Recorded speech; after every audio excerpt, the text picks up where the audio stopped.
ದೇವುಡು ಅವರ ಮಹಾಬ್ರಾಹ್ಮಣ 41ನೇ ತರಂಗ.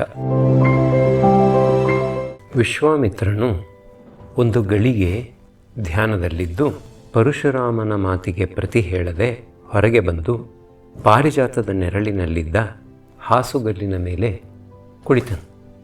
ಸಮಾಹಿತನಾಗಿ ಸ್ತಬ್ಧವಾದ ಮಹಾಸಮುದ್ರದಂತೆ ಇರುವ ಆತನ ಪಾದಮೂಲದಲ್ಲಿ ಜಂఝಾಮಾರುತಗಳು ಹಲವು ಏಕಕಾಲದಲ್ಲಿ ಬೀಸುತ್ತಿರಲು ಕ್ಷುಬ್ಧವಾಗಿ ಬಹುಕಾಲದಿಂದ ತನ್ನ ಜೀವಮಾನವನ್ನೆಲ್ಲ ಹೊತ್ತುಕೊಂಡು ಹೋಗುತ್ತಿರುವ ಮೇಘಗಳನ್ನು ಹಿಡಿದುಕೊಳ್ಳಲು ಮೇಲಕ್ಕೆ ಕೈ ನೀಡುತ್ತಿರುವನೋ ಎಂಬಂತೆ ಆಕಾಶದೆತ್ತರಕ್ಕೆ ಹಾರುತ್ತಿರುವ ಅಲೆಗಳನ್ನು ಎಸೆಯುವ ಸಮುದ್ರನಂತೆ ರೋಷಭೀಷಣನಾಗಿ ಜಗತ್ತಿನ ಪ್ರತೀಕಾರ ಬುದ್ಧಿಯೇ ಮೂರ್ತಿವೆತ್ತು ಬಂದಿದೆಯೋ ಎಂಬಂತೆ ಇರುವ ರಾಮನು ಕುಳಿತನು.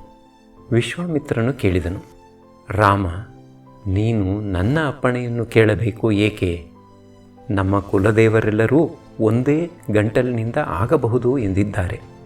ಆದರೂ ನಾವೆಲ್ಲ ಮೂಗಿನ ತುದಿಯಲ್ಲಿ ಕೋಪ ಕಟ್ಟಿಕೊಂಡಿರುವವರು, ಸಾಲದೆ ಅಗ್ನಿಭಕ್ತರು. ಭಾರ್ಗವರೆಂದರೆ ಕಾರಣವಿಲ್ಲದೆ ಕೋಪಗೊಳ್ಳುವವರು ಎಂದು ನಮಗೆ ಅಪಖ್ಯಾತಿ ಬಂದಿದೆ. ನೀನಾದರೆ ಆಪೋದೇವಿಯರ ಭಕ್ತ.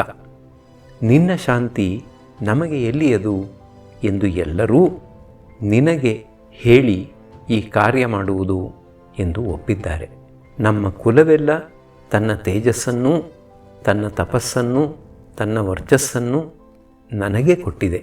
ಅಸ್ತ್ರಾಸ್ತ್ರ ಸಂಪನ್ನರಾದ ಈ ದುಷ್ಟ ಕ್ಷತ್ರಿಯರಿಂದ ನನಗೆ ಹೆದರಿಕೆ ಇಲ್ಲ. ಅವರವರ ಅಕಾರ್ಯಗಳೇ ಅವರನ್ನು ಕೊಂದಿರಲು ನಾನು ನಿಮಿತ್ತ ಮಾತ್ರ. ಮಾವ, ನನ್ನನ್ನು ಕಂಡರೆ ಸಾಕು, ನನ್ನ ಹುಂಕಾರವನ್ನು ಕೇಳಿದರೆ ಸಾಕು, ನಾನು ಈ ಗಂಡುಗೊಡಲಿಯನ್ನು ಎತ್ತಿದರೆ ಸಾಕು, ಅವರು ಸತ್ತು ಬೀಳುವರು. ಹೀಗೆ ಆಗಲೇ ಮೃತ್ಯುವಶರಾಗಿರುವ ಆ ಖಡರನ್ನು ಅವರ ಕಂಠದ ಬಿಸಿ ರಕ್ತಕ್ಕಾಗಿ ನಾನು ಕೊಲ್ಲಬೇಕು ಅಷ್ಟೇ. ಭಾರ್ಗವರ ತೇಜಸ್ಸೆಂದರೆ ಸಾಮಾನ್ಯವೆಂದುಕೊಂಡೆಯ?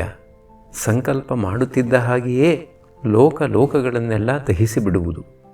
ಅದರಿಂದ ಹಿರಿಯರ ಮಾತಿನಂತೆ ನಿನಗೆ ವರದಿಯೊಪ್ಪಿಸಿ ನಿನ್ನನ್ನು ಒಪ್ಪಿಸಲು ಬಂದಿದ್ದೇನೆ. ಈ ಕಳ್ಳರು, ಈ ಸುಳ್ಳರು, ಈ ಪರದ್ರವ್ಯಾಪಹಾರಿಗಳಾದ ಚೋರರು ಬ್ರಾಹ್ಮಣನ ತೇಜಸ್ಸನ್ನು ಅಷ್ಟು ನೋಡಲಿ ಎಂದು ಹಲ್ಲು ಕಡಿದು ಮೆರೆದನು. ಈ ತೇಜೋ ವಿಜೃಂಭಣವನ್ನು ಕಂಡು ವಿಶ್ವಾಮಿತ್ರನಿಗೆ ಸೊಗಸಿತು. ಮೊರೆದನು. ತನ್ನ ಹಿಂದಿನ ರೂಪದ ನೆನಪಾಯಿತು. ಇವನು ನಿಜವಾಗಿಯೂ ಬ್ರಾಹ್ಮಣನೇ ಎನಿಸಿತು. ಜಮದಗ್ನಿಯು ಹೇಳಿದುದೆಲ್ಲ ನೆನಪಾಯಿತು. ಅದರ ಜೊತೆಯಲ್ಲಿಯೇ ಅಂದು ವಾಮದೇವನು ಹಿಮವತ್ ಪರ್ವತದ ತಪ್ಪಲಿನಲ್ಲಿ ಹೇಳಿದ್ದ ಭವಿಷ್ಯವೂ ಜ್ಞಾಪಕಕ್ಕೆ ಬಂತು. ಸರಿ, ಕಾಲವೂ ಬಂದಿದೆ. ನಡೆಯಬೇಕಾಗಿರುವ ಕಾರ್ಯ ನಾನು ತಡೆದರೆ ತಾನೇ ನಿಂತೀತೆ ಎಂದುಕೊಂಡು, ಆಗಲಪ್ಪ. ಆದರೆ ಜಾತಿ ಕ್ಷತ್ರಿಯರು ಇಲ್ಲದಿದ್ದರೆ ಭೂಮಿಯು ದಸ್ಯುಗಳ ಪಾಲಾಗುವುದು.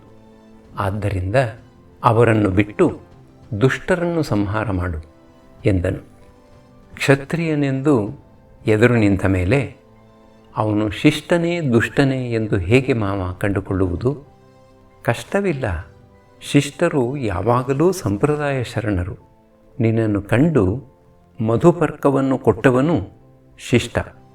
ನಾನು ಸೂತಕದಲ್ಲಿರುವೆನಲ್ಲ, ಮಧುಪರ್ಕವನ್ನು ಗ್ರಹಿಸುವುದೆಂತು? ನಿನ್ನದು ಸ್ವೇಚ್ಛಾ ಪ್ರಾರಬ್ಧ, ವಿಧಿವಿಹಿತವಲ್ಲ. ಅದರಿಂದ ತಾನಾಗಿ ಬಂದ ಮಧುಪರ್ಕವನ್ನು ಗ್ರಹಿಸಬಹುದು. ಸರಿ ಮಾವ, ನಿನ್ನಪ್ಪಣೆ ದೊರೆಯಿತು. ನಾನಿನ್ನು ಹೊರಟೆ. ನೀನು ಆತಿಥ್ಯ ಕೊಡಲಿಲ್ಲ ಎಂದುಕೊಳ್ಳಬೇಡ. ನನಗೆ ಇನ್ನೂ ಯಾವುದೋ ಉರಿಯುತ್ತಿದೆಯಾಗಿ ಈಗ ಹಸಿವಿಲ್ಲ. ಆಯಿತು ಮಾವ, ಅಲ್ಲಿ ನಿನ್ನ ಮಗುಲಲ್ಲಿದ್ದ ಮಗುವು ಯಾವುದು? ದೇವತೆಗಳು ಕೊಟ್ಟುದು. ಹೆಣ್ಣೋ ಗಂಡೋ? ಹೆಣ್ಣು. ಮಾವ, ಕೋಪ ಮಾಡಿಕೊಳ್ಳಬೇಡ. ಆ ಹೆಣ್ಣನ್ನು ಮಾತ್ರ ಕ್ಷತ್ರಿಯನಿಗೆ ಕೊಡಬೇಡ. ಸದ್ಬ್ರಾಹ್ಮಣನನ್ನು ನೋಡಿಕೊಡು. ಇಲ್ಲದಿದ್ದರೆ ನನಗೆ ಹೇಳು, ಭೂಪ್ರದಕ್ಷಿಣದಲ್ಲಿ ನಿನಗೆ ಸರಿಯಾದ ಅಳಿಯನನ್ನು ಹುಡುಕಿಕೊಂಡು ಬರುತ್ತೇನೆ. ವಿಶ್ವಾಮಿತ್ರನು ನಕ್ಕನು. ಹೂವು ಹುಟ್ಟುವಾಗಲೇ ಅದರ ಗರ್ಭದಲ್ಲಿ ಕಾಯಿ ಇರುವುದಿಲ್ಲವೇ? ಹಾಗೆಯೇ ಹುಟ್ಟಿ ಬಂದ ಪ್ರತಿಯೊಂದರ ಜೊತೆಯಲ್ಲಿಯೂ ಒಂದು ಕಾಣದ ಕೈ ಇದೆ ರಾಮ. ಅದು ದೋಣಿಯನ್ನು ನಡೆಸಿಕೊಂಡು ಹೋಗುವ ಅಂಬಿಗನ ಹಾಗೆ ಜೀವನವನ್ನು ನಡೆಸಿಕೊಂಡು ಹೋಗುತ್ತದೆ. ಅದರಿಂದ ಆ ಹೆಣ್ಣಿನ ಯೋಚನೆ ಈಗೇಕೆ? ಅಲ್ಲದೆ ನೀನು ಹೊರಟಿರುವುದು ಮೃತ್ಯುದೂತನಾಗಿ ಅಲ್ಲವೇ ಎಂದನು. ರಾಮನಿಗೂ ನಗುವು ಬಂತು. ಹೌದು ಹೌದು, ಮೃತ್ಯುದೂತನಾಗಲು ಮಹರ್ಷಿಯ ಅಪ್ಪಣೆಯನ್ನು ಕೇಳಲು ಬಂದಿದ್ದೇನೆ. ನೀನು ಹುಟ್ಟುವುದಕ್ಕೆ ಮುಂಚೆಯೇ ನಿಮ್ಮ ತಂದೆಗೆ ಗೊತ್ತಿತ್ತು, ಅವರ ತಾಯಿಗೆ ಗೊತ್ತಿತ್ತು, ನನಗೂ ಗೊತ್ತಿತ್ತು, ಇನ್ನೂ ಕೆಲವರಿಗೆ ಗೊತ್ತಿತ್ತು. ಕ್ಷತ್ರಿಯ ಕುಲಾಂತಕನಾದ ಭಾರ್ಗವನೊಬ್ಬನು ಹುಟ್ಟುವನೆಂದು. ಹುಟ್ಟಿದ್ದೀಯೇ, ನಿನ್ನ ಕೆಲಸವನ್ನು ನೀನು ಮಾಡಲು ದೈವವು ಪ್ರೇರಿಸುತ್ತಿದೆ. ಆಗಲಿ, ಹೋಗಿ ಬಾ, ಮಂಗಳವಾಗಲಿ. ಆದರೆ ಪಾಪ ಕಾರ್ಯ ಆದಷ್ಟು ಕಡಿಮೆ ಮಾಡು. ಮಾವ, ಕೊನೆಯಲ್ಲಿ ಪ್ರಾಯಶ್ಚಿತ್ತ ಮಾಡಿಕೊಳ್ಳುತ್ತೇನೆ. ಆದರೆ ಕೊನೆಯಾಗುವವರೆಗೂ ಬೇರೆ ಯೋಚನೆ ಇಲ್ಲ. ಮೊದಲು ಹೈಹಯ ಮಾರಣ ಯಜ್ಞ, ಅವರ ಅವಭೃತವಾದ ಮೇಲೆ ಅದರ ಪ್ರಾಯಶ್ಚಿತ್ತಕ್ಕಾಗಿ ಮತ್ತೊಂದು ಯಜ್ಞ ಎಂದು ವಿಶ್ವಾಮಿತ್ರನಿಗೆ ನಮಸ್ಕರಿಸಿ ಬೀಳ್ಕೊಂಡು ಹೊರಟು ಹೋದನು. 42ನೆಯ ತರಂಗ. ವಿಶ್ವಾಮಿತ್ರನಿಗೆ ಆಶ್ಚರ್ಯವಾಯಿತು. ಆತನು ಇದುವರೆಗೆ ಕಾಣದ ಕೈಯನ್ನು ಕುರಿತು ಯೋಚಿಸುತ್ತಿರಲಿಲ್ಲ. ಮೇನಕೆಯನ್ನು ಬೇಕೆಂದರೆ ಇಂದ್ರನ ಪ್ರೀತಿಯನ್ನು ಸಂಪಾದಿಸಿಕೊಂಡು ತಾನು ಜೀವಾಂತ್ಯದವರೆಗೂ ಇಟ್ಟುಕೊಳ್ಳಬಹುದಾಗಿತ್ತು, ಅಥವಾ ತಪೋಧನವನ್ನು ಕೊಟ್ಟು ಅವಳನ್ನು ಕೊಂಡುಕೊಳ್ಳಬಹುದಾಗಿತ್ತು. ಆದರೂ ತಾನು ತೂಷ್ಣೀಂ ಇದ್ದು ಅವಳನ್ನು ಬಿಟ್ಟುಕೊಟ್ಟಿದ್ದಾನೆ. ಅದು ಪಕ್ವವಾದ ಫಲವನ್ನು ಬಿಟ್ಟು ತನ್ನ ಪಾಡಿಗೆ ತಾನು ತೆಪ್ಪಗಿರುವ ಮರದಂತೆ. ಇದಿಷ್ಟು ಆ ಕಾಣದ ಕೈಯ ಪ್ರಭಾವವೇ? ಅದು ತನ್ನನ್ನು ನಡೆಸುತ್ತಿರುವುದೇ? ಹಾಗಾದರೆ ಏಕೆ ಇದುವರೆಗೆ ನನಗೆ ತೋರಿರಲಿಲ್ಲ? ಇದೇ ಏನೋ ಮದನನು ಹೇಳಿದ ಅಹಂಕಾರದ ಬೆಳವಣಿಗೆ ಎಂದು ಏನೇನೋ ಯೋಚನೆಗಳು ಬಂದುವು. ಆ ಯೋಚನೆಗಳಲ್ಲಿ ಎಷ್ಟೋ ಹೊತ್ತು ಕಳೆದು ಹೋಯಿತು. ಹೊತ್ತು ನೆತ್ತಿಗೇರಿ ಪಡುವಲತ್ತ ಇಳಿಯಿತು. ಪಡುವಲಲ್ಲಿದ್ದ ನೆರಳು ಮೂಡಲಿಗೆ ಬಂತು. ವಿಶ್ವಾಮಿತ್ರನು ಸುಖಾಸನದಲ್ಲಿ ಕುಳಿತಿದ್ದಾನೆ. ಮಗ್ಗುಲಲ್ಲಿ ಬಂದು ನಿಂತ ಜಿಂಕೆಯು ತನ್ನನ್ನು ತುರಿಸಬೇಕೆಂದು ಸನ್ನೆ ಮಾಡಿತು. ಕೊಂಬಿನಿಂದ ಕೆರೆದು ತೋರಿಸಿತು. ಆತನು ಅಚಲನಾಗಿ ಕುಳಿತಿರಲು ಹೊರಟು ಹೋಯಿತು. ಹಕ್ಕಿಯೊಂದು ಬಂದು ಏನೋ ಅಳಲನ್ನೋ ನಗುವನ್ನೋ ಹೇಳಿಕೊಳ್ಳಬೇಕೆಂದೋ ಏನು ತೊಡೆಯ ಮೇಲೆ ಕುಳಿತು ಮುಖವನ್ನು ನೋಡಿ ಚಿಪ್ ಚಿಪ್ ಎಂದಿತು. ಶಿಲಾಪ್ರತಿಮೆಯಂತಿದ್ದ ಆತನ ಮುಖದಲ್ಲಿ ತನಗೆ ಸರಿಯಾದ ಉತ್ತರವು ದೊರೆಯಲಿಲ್ಲವೆಂದೋ ಏನೋ, ಅಷ್ಟು ಹೊತ್ತಿದ್ದು ಸರಿಯಾದ ಉಪಚಾರವೂ ದೊರೆಯಲಿಲ್ಲವೆಂದು ಕೋಪಗೊಂಡು ಹೊರಟು ಹೋಗುವ ಅತಿಥಿಯಂತೆ ಎದ್ದು ಹಾರಿಹೋಯಿತು. ಹೌದು, ಈ ಕಾಣದ ಕೈಯನ್ನು ಕಾಣಬೇಕು. ಅದು ಇನ್ನು ಮುಂದೆ ನನ್ನ ತಪಸ್ಸಿನ ಗುರಿ. ದೇವತೆಗಳನ್ನು ಕಂಡುದಾಯಿತು. ದೇವತೆಗಳು ಕೊಡುವ ಭಾಗ್ಯದ ಪರಮಾವಧಿಯನ್ನು ಕಂಡಾಯಿತು.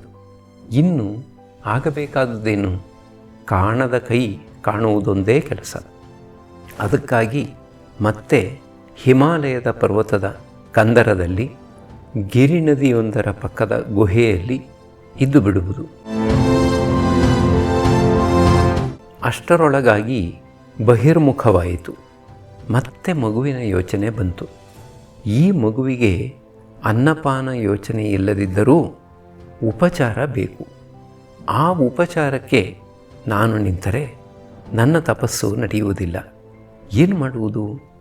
ಮೇನಕೆಯು ನನಗೆ ಒಪ್ಪಿಸಿದಂತೆ ನಾನು ಇದನ್ನು ಇನ್ನು ಯಾರಿಗಾದರೂ ಒಪ್ಪಿಸಿ ಹೋಗಬಾರದೇಕೆ?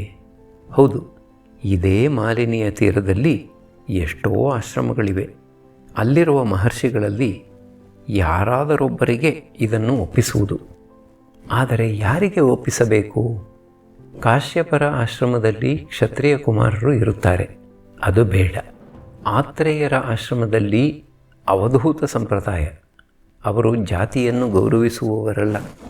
ಮಾರೀಚರು ತಪಸ್ವಿಗಳಾದರೂ ಕಟ್ಟುಕಿತ್ತವರು. ಜಾಪಾಲಿಗಳು ನಾಸ್ತಿಕರು. ಇನ್ನು ಕೊನೆಯದು ಆ ಕಣ್ವರದು. ಅವರು ಬ್ರಹ್ಮಚಾರಿಗಳು, ಆದರೂ ವರ್ಣಾಶ್ರಮ ಧರ್ಮದಲ್ಲಿ ಶ್ರದ್ಧೆಯುಳ್ಳವರು. ಅವರು ಅಧಿಭೂತಕ್ಕಿಂತ ಅಧ್ಯಾತ್ಮವನ್ನು ಹಿಡಿದವರು. ಅಲ್ಲಿರಲಿ, ಅದೇ ಸರಿಯಾದ ಸ್ಥಳ. ಅಲ್ಲದೆ ಆ ತಪೋವನ ನಗರಗಳ ಬಾಧೆಗೆ ಒಳಪಡದಷ್ಟು ದೂರವಾಗಿದೆ. ಆ ಮಹರ್ಷಿಯೂ ನಮಗೆ ಬೇಕಾದವರು. ಈ ವೇಳೆಗೆ ಸಂಜೆಯಾಗಿದೆ. ಮೇನಕೆ ಇರುವಾಗ ಹೊತ್ತು ಹೊತ್ತಿಗೆ ಸರಿಯಾಗಿ ಅನ್ನಪಾನಗಳನ್ನು ಕೇಳುತ್ತಿದ್ದ ದೇಹ ಇಂದು ತನಗೆ ಹಸಿವಾಗಿದೆ, ಬಾಯಾರಿಕೆಯಾಗಿದೆ ಎಂದು ಕೂಡ ಹೇಳಿಲ್ಲ. ಕಾರಣವೇನು ಎಂದು ಯೋಚಿಸಿ ನೋಡಿದರೆ ತಿಳಿಯಿತು. ಆಗ ಭೋಗಿನಿಯ ಸನ್ನಿಧಾನದಿಂದ ದೇಹವೂ ಭೋಗವನ್ನು ಬಯಸಿತು. ಕೇಳಿದರೆ ಪ್ರಾರ್ಥನೆಯು ಅವಂಧ್ಯವಾಗುವುದೆಂದು ತಿಳಿದು ಕೇಳುತ್ತಿತ್ತು. ಇಂದು ಆ ಭೋಗಿನಿಯ ಸನ್ನಿಧಿಯು ತಪ್ಪಿದೆ. ಮಹರ್ಷಿಯ ಮನಸ್ಸು ತಪಸ್ಸಿಗೆ ಅಭಿಮುಖವಾಗಿದೆ. ಇನ್ನು ತನ್ನನ್ನು ಕೇಳುವವರಾರು? ತನ್ನ ಪ್ರಾರ್ಥನೆಯು ವಂದ್ಯವಾಗದಿರುವುದೆಂತು ಎಂದು ಸುಮ್ಮನಿದೆ. ಅಲ್ಲದೆ ಮಗುವಿಗಾಗಿ ವಿಜೃಂಭಿತವಾಗಿ ಅಲ್ಲಿ ಸೋಮಶಕ್ತಿಯಾಗಿ ಇಳಿದು ಆ ಮಗುವಿಗೆ ಆಹಾರವಾದ ಪ್ರಾಣವು ತನ್ನ ಆಹಾರವನ್ನು ಹೊತ್ತು ಹುಟ್ಟುವ ಮೊಳಕೆಯಂತಾಗಿ ತನ್ನ ಆಹಾರವನ್ನು ಅಲ್ಲಿಯೇ ಕಂಡಿದೆ. ಮುನೀಂದ್ರನು ಇಂದು ಹವಿಸ್ಸು ಇಲ್ಲದಿದ್ದರೂ ಜ್ವಲಿಸುತ್ತಿರುವ ಹವ್ಯವಾಹನನಂತೆ ಪ್ರಾಣವು ತನ್ನ ಒಂದು ಭಾಗವನ್ನೇ ತಿಂದುಕೊಂಡು ಸೌಮ್ಯವಾಗಿ ಬೆಳಗುತ್ತಿರುವ ಪ್ರಾಣವನ್ನು ಕಂಡು ಆಶ್ಚರ್ಯಪಡುತ್ತಾನೆ. ಆ ಆಶ್ಚರ್ಯದಲ್ಲಿ ಪ್ರಾಣಾರ್ಚಿಯನ್ನು ಕಂಡು ಅಲ್ಲಿಯೇ ಒಂದು ಸಣ್ಣ ಪೂಜೆಯನ್ನು ಮಾಡಿ, ಈ ನಿನ್ನ ರಹಸ್ಯವನ್ನು ತೋರಿಸಿಕೊಡು, ಉಪಕಾರ ಮಾಡು, ಕಾಪಾಡು ಎಂದು ಪ್ರಾರ್ಥಿಸಿದ್ದಾರೆ. ಪ್ರಾಣಾಗ್ನಿಯು ಅಭಿಮುಖವಾಯಿತು. ಮುನೀಂದ್ರ, ನಾನು ಹಗಲಿರುಳೂ ನಿನ್ನಲ್ಲಿ ಇರುವೆನು. ನೀನು ಇದುವರೆಗೆ ನನ್ನನ್ನು ಕಾಣಲಿಲ್ಲ. ನೀನು ಉಂಡ ಊಟವನ್ನೆಲ್ಲ ಉಂಡು, ನೀನು ಕುಡಿದ ಪಾನೀಯಗಳನ್ನೆಲ್ಲ ಕುಡಿದು, ನೀನು ಪಟ್ಟ ಭೋಗಗಳನ್ನೆಲ್ಲ ಪಡೆದು ಒಳಗೆ ಕುಳಿತಿರುವ ನನ್ನನ್ನು ನೀನು ಇಂದು ಕಂಡುದು ನಿನಗೆ ದೇವತೆಗಳ ಅನುಗ್ರಹವಾದ ಫಲ. ಮೇನಕೆಯು ನಿನ್ನಲ್ಲಿ ಇದ್ದದ್ದರ ಫಲವಾಗಿ ದೇವತೆಯ ಸಂಸರ್ಗದಿಂದ ನೀನೂ ದೇವತೆಯಾದೆ. ನಿನ್ನ ದೇಹವು ಇಂದು ಮಾನವ್ಯವಾಗಿದ್ದರೂ ನೀನು ದೇವತೆಯಾಗಿರುವೆ. ಅದರಿಂದಲೇ ನಾನು ನಿನಗೆ ದರ್ಶನ ಕೊಟ್ಟುದು. ನಾನು ನಿನ್ನಲ್ಲಿ ಪ್ರಸನ್ನನಾಗಿರುವೆನೆಂದೇ, ನಾನು ನಿನಗೆ ಇಂದು ದರ್ಶನ ಕೊಡುವೆನೆಂದೇ ದೇಹವು ನಿನ್ನೊಡನೆ ಮಾತನಾಡಿದುದು. ಮೇನಕೆಯನ್ನು ಬಿಟ್ಟೆಯೆಂದೇ ನಾನು ನಿನಗೆ ದರ್ಶನವಿತ್ತುದು. ಆದರೆ ನಾನೇ ಕೊನೆ ಎಂದುಕೊಳ್ಳಬೇಡ. ಅನ್ನವೂ ನಾನೇ, ಅನ್ನಾದನೂ ನಾನೇ. ಆದರೂ ನನ್ನ ಹಿಂದೆ ಯಾರಿರುವರೋ ಅದನ್ನು ನೋಡು. ನಿನ್ನ ಮೇಲಿನ ಅಭಿಮಾನದಿಂದ ಹೇಳುವೆನು, ನೀನು ಭೂಸುರನಾದೆ. ಈಗ ನಿನ್ನ ಮೇಲಿನ ಅಭಿಮಾನದಿಂದ ಹೇಳುವೆನು, ಅದನ್ನು ಮರೆಯಬೇಡ. ಮದನನು ಹೇಳಿದುದು ಇದು. ವಿಶ್ವಾಮಿತ್ರನು ಭೂಸುರನಾದರೆ ಬ್ರಾಹ್ಮಣನಾದಂತಲ್ಲವೇ ಎಂದುಕೊಂಡನು. ಹುಚ್ಚ, ಬ್ರಾಹ್ಮಣ್ಯವೆಂದರೆ ಅಷ್ಟು ಸುಲಭವೇ? ಭೂಸುರನಾಗುವುದೇನು ಮಹಾ? ನನ್ನನ್ನು ಕಂಡವರೆಲ್ಲರೂ ಭೂಸುರರಾಗುವರು. ಯಾರು ಬೇಕಾದರೂ ನನ್ನನ್ನು ಕಾಣಬಹುದು. ನಿನ್ನ ಪ್ರಶ್ನೆಗೆ ಉತ್ತರವನ್ನು ನನ್ನಲ್ಲಿ ಕೇಳಬೇಡ, ನೀನೇ ಹುಡುಕಿಕೋ. ವಿಶ್ವಾಮಿತ್ರನಿಗೂ ಮುಂದಕ್ಕೆ ಮನಸ್ಸು ಬರಲಿಲ್ಲ. ಆ ವೇಳೆಗೆ ಸಂಜೆಯಾಗುತ್ತಾ ಬಂದಿತ್ತು.